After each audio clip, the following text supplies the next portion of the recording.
গণঅভ্যুত্থানে নিহত আহতদের নামে বহু মামলার বাদী ভুয়া, ব্যক্তিগত শত্রুতার জের এবং মামলা বাণিজ্যের অভিযোগ। আমি বাংলাদেশে ফিরে আসি 8 আগস্ট, আর মামলাটা হচ্ছে 5ই আগস্ট। কোনো রাজনীতির সাথে জড়িত না, কোনো রাজনীতি কমিটির সাথে জড়িত না। আমার নামে মামলা হলো, এটা আমার বিশ্বাস অনেক প্রথম।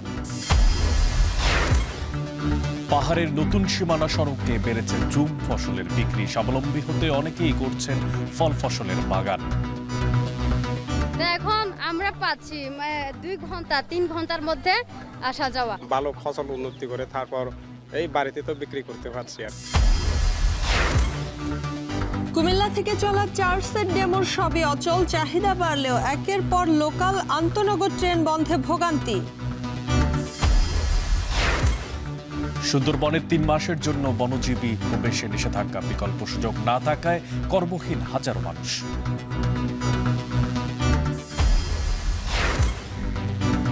ইসরায়েলের সরকার ভাঙার আশঙ্কায় যুদ্ধ বন্ধের প্রস্তাবে রাজি নন নেতানিয়াহু। গাজায় যুদ্ধ শেষ হলে ক্ষমতাচ্যুত হওয়ার শঙ্কা।